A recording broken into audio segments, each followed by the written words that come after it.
Baik,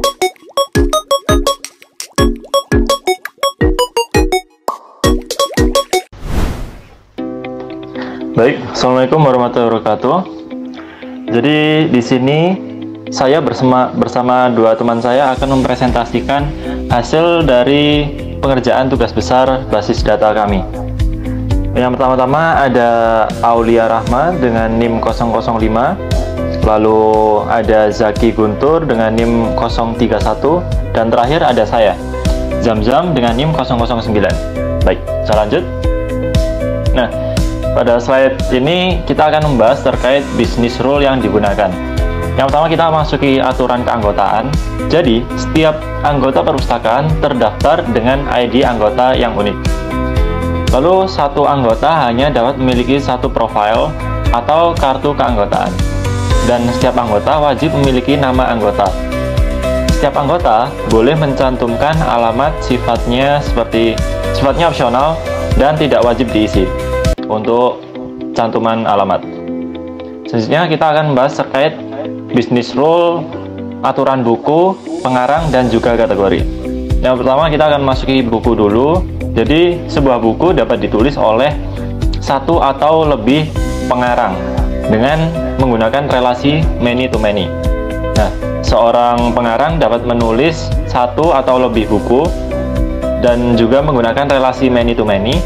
Sebagai buku dapat diklasifikasikan ke dalam satu atau lebih kategori dengan relasi many to many. Satu kategori dapat berisi banyak judul buku. Setiap judul buku yang ada di perpustakaan memiliki satu atau lebih salinan fisik yang dapat dipinjam. Setiap salinan fisik yang memiliki ID salinan yang unik dan status ketersediaan, seperti misalnya tersedia atau dipinjam. Jadi buku atau salinan fisik itu akan menampilkan ketersediaan atau sedang dipinjam. Nah, sebuah buku bisa saja memiliki beberapa buku persyaratan yang harus dibaca terlebih dahulu dengan menggunakan relasi one to many rekursif. Selanjutnya memasuki aturan peminjaman dan transaksi. Setiap anggota diizinkan untuk meminjam lebih dari satu salinan buku dalam satu waktu yang bersamaan. Objek yang dipinjam oleh anggota adalah salinan buku, yaitu unit fisik, bukunya secara umum. Bisa dikatakan ya? Setiap transaksi pinjaman harus dicatat dan memiliki ID peminjaman yang unik. Transaksi pinjaman wajib dicatat dengan jelas. Satu anggota yang meminjam satu salinan buku spesifik yang dipinjam. Tepat satu pustakawan yang menangani transaksi tersebut.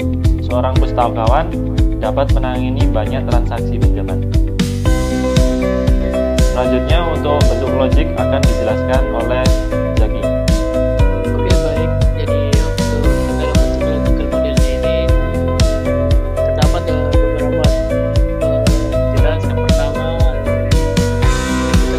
anggota dalam entitas anggota ini terdapat beberapa atribut. Yang pertama, ID anggota sebagai private key dan mandatory.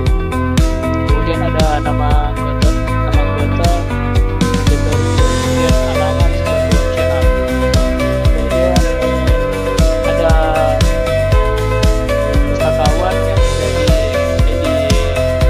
atributnya ID pustakawan sebagai private key dan mandatory.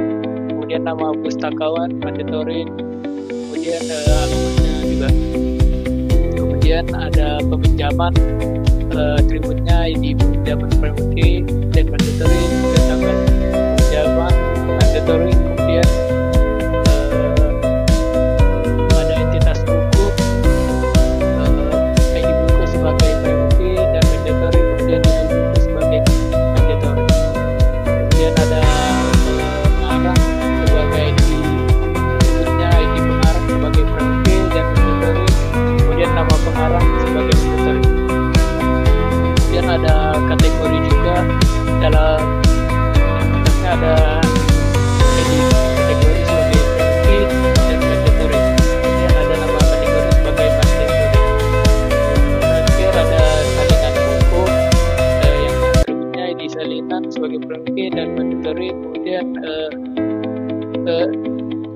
status ketersediaan mandatory.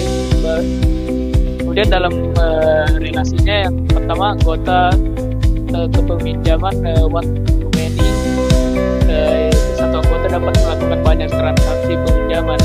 Setiap transaksi hanya dilakukan oleh satu anggota. Kemudian pustakawan dan peminjaman one to many. Satu pustakawan dapat mencatat banyak transaksi peminjaman dan setiap transaksi dicatat oleh satu pustakawan. Kemudian buku ke salinan buku one to many. Satu buku dapat memiliki banyak salinan fisik. Kemudian setiap salinan buku hanya terkait dengan satu judul buku. Dan peminjaman ke salinan buku many to one. Satu salinan buku dapat dipinjam dalam banyak transaksi historis. Kemudian setiap transaksi hanya melibatkan satu salinan buku. Kemudian buku ke pengarang many to many. Melalui tabel karya, satu buku dapat ditulis oleh banyak pengarang, satu pengarang dapat menulis banyak buku. Kemudian terakhir buku ke kategori, relasinya many to many. Melalui tabel buku kategori, satu buku dapat memiliki banyak kategori, satu kategori dapat mencakup banyak buku. Dan selanjutnya untuk slide physical model akan dijelaskan oleh teman saya Auda.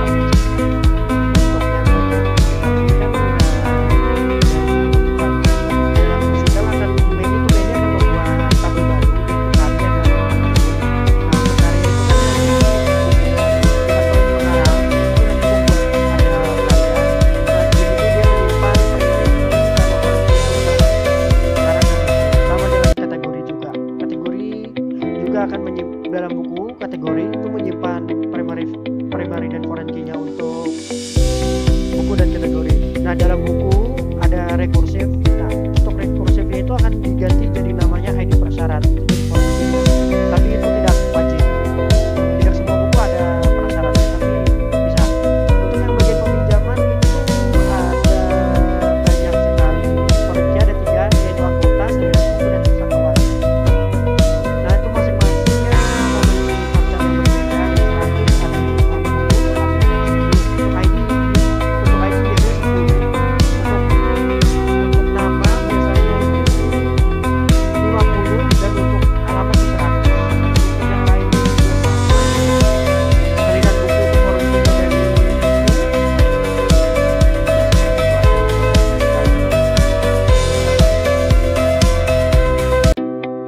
Baik, mungkin itu saja presentasi dari kelompok kami terkait pengerjaan tugas besar dari mata kuliah basis data ini. Terima kasih, sekian. Wassalamualaikum warahmatullahi wabarakatuh.